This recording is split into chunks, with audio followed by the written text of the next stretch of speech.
Assalamualaikum. Hai guys, ketemu lagi dengan Bu Ani di sini.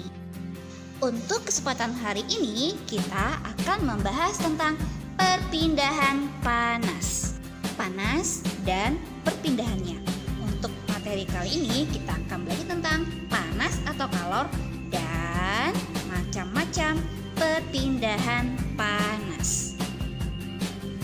Panas atau kalor adalah energi yang dapat berpindah dari satu benda ke benda lain karena perbedaan suhu. Nah, pengaruh panas terhadap suhu suatu zat antara lain. Yang pertama, jika suatu zat menyerap panas atau kalor, maka suhu akan naik. Yang kedua, jika suatu zat melepas panas atau kalor, maka suhu akan turun. Nah, selanjutnya jenis penghantar panas. Benda yang mudah dan cepat menghantar panas itu kita sebut dengan konduktor. Contohnya seperti besi, aluminium, dan tembaga. Dan benda yang sulit dan lambat menghantarkan panas kita sebut dengan isolator. Contohnya seperti kayu, plastik, dan karet. Ada 3 jenis perpindahan panas. Yang pertama, konduksi, yaitu perpindahan panas tanpa disertai perpindahan zat perantara. Jadi, perpindahan panas secara konduksi ini hanya energi panas saja yang berpindah tanpa disertai perpindahan partikel zat perantara. Perpindahan panas secara konduksi juga terjadi pada zat padat. Nah, biasanya perpindahan panas secara konduksi ini disebut juga perpindahan panas melalui hantaran.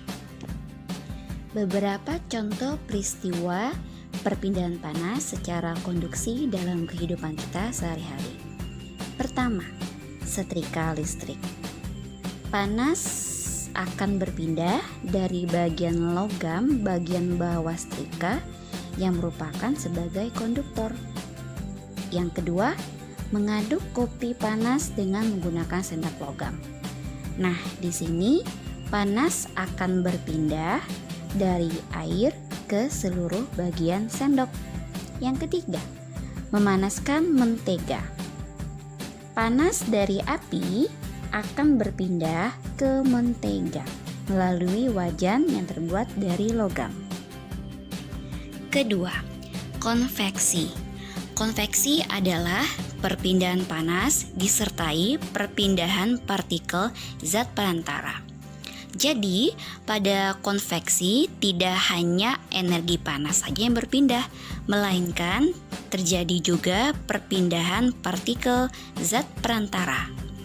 Dan perpindahan panas secara konveksi ini terjadi pada zat cair dan gas. Dan juga perpindahan panas secara konveksi disebut juga perpindahan panas secara aliran. Perpindahan panas secara konveksi dapat kita lihat contohnya pada saat memasak air. Air yang panas terlebih dahulu adalah air yang berada di bagian bawah. Nah, air panas tersebut akan naik, sedangkan air dingin yang berada di bagian atas akan turun, begitu seterusnya. Contoh lain dari peristiwa konveksi ini bisa juga terjadi pada asap cerobong pabrik yang membumbung tinggi. Kedua, terjadinya angin darat dan angin laut, ataupun gerakan balon udara. Ketiga, radiasi. Radiasi adalah perpindahan panas tanpa memerlukan zat perantara.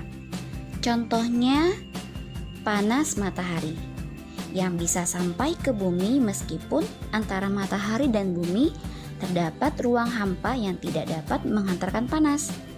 Nah, radiasi ini juga merupakan perpindahan panas secara pancaran. Peristiwa radiasi yang dalam kehidupan sehari-hari dapat kita rasakan antara lain. Yang pertama, badan terasa hangat di dekat api unggun.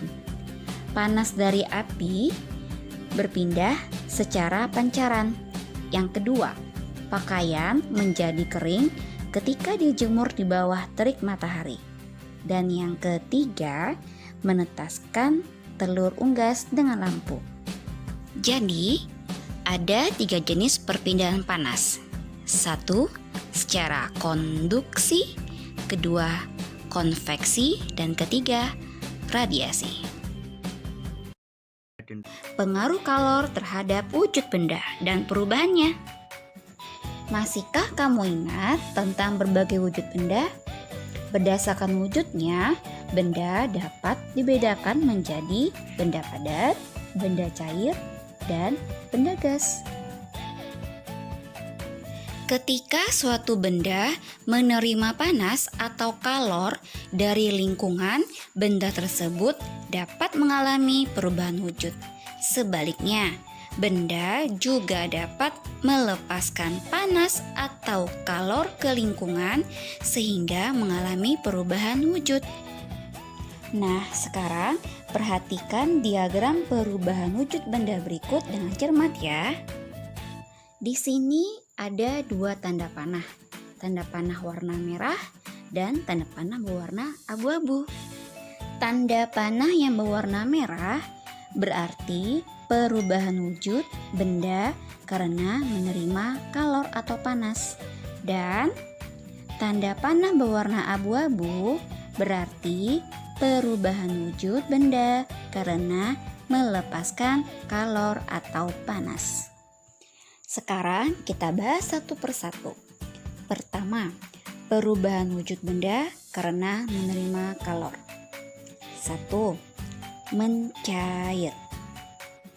Mencair adalah perubahan wujud benda dari padat menjadi cair. Contoh peristiwa mencair salah satunya yaitu coklat atau es krim yang mencair ataupun meleleh. Coklat atau es krim yang meleleh karena menerima panas dari tanganmu dan lingkungan. Suhu tanganmu lebih tinggi dibandingkan suhu coklat dan es krim yang kamu pegang. Kedua, menguap. Menguap adalah perubahan wujud benda dari cair menjadi gas. Salah satu contohnya yaitu ketika memasak air. Air yang mendidih menerima panas dari kompor. Nah, ketika air mendidih tersebut, air berubah menjadi uap air. Terbentuknya uap air tersebut merupakan contoh perubahan wujud cair berubah menjadi gas. Benda cair dapat berubah menjadi benda gas jika dipanaskan atau menerima kalor. Ketiga, menyublim. Menyublim adalah perubahan wujud benda dari padat menjadi gas. Contoh menyublim dapat kita jumpai pada kamper atau kapur barus. Kamper atau kapur barus menyublim karena menerima kalor atau panas dari lingkungan. Nah, suhu ruang tempat kapur barus diletakkan itu lebih tinggi dibandingkan suhu benda itu sendiri. Nah, sekarang kita lanjut ke perubahan wujud benda karena melepaskan kalor. Pertama, membeku. Membeku adalah peristiwa wujud benda dari cair menjadi padat. Contohnya dapat kita ambil salah satunya yaitu es batu. Nah, es batu yang membeku di freezer, suhu di dalam freezer tersebut sangat rendah atau dingin, sehingga air melepaskan panas atau kalor ketika diletakkan di dalam freezer.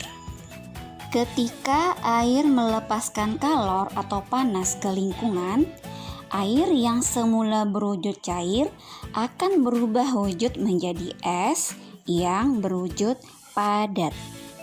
Kedua, mengembun. Mengembun adalah perubahan wujud benda dari gas menjadi cair. Nah, contohnya dapat kita lihat pada pagi hari, yaitu terbentuknya embun pada pagi hari. Embun yang berupa butiran air merupakan hasil proses kondensasi yang berasal dari uap air di awan melalui proses siklus air. Uap air tersebut melepaskan kalor atau panas sehingga menghasilkan embun yang berbentuk butiran-butiran air pada pagi hari. Contoh lain dari mengembun ini dapat juga kita jumpai pada terbentuknya titik-titik air di luar gelas yang berisi minuman dingin. Sekarang yang terakhir, yang ketiga, yaitu mengkristal. Mengkristal adalah perubahan wujud benda dari gas menjadi padat. Contoh mengkristal dapat kita jumpai pada pembentukan salju. Nah, beberapa negara di dunia ini mengalami musim dingin. Pada musim dingin tersebut, suhu lingkungan sangat dingin. Akibatnya, uap air yang berwujud gas melepaskan panas ke lingkungan. Uap air tersebut kemudian berubah wujud menjadi padat dalam bentuk embun beku yang sering disebut dengan salju atau frost. Demikianlah materi kita hari ini, yaitu mengenai pengaruh kalor terhadap wujud benda dan perubahannya. Wassalamualaikum warahmatullahi wabarakatuh.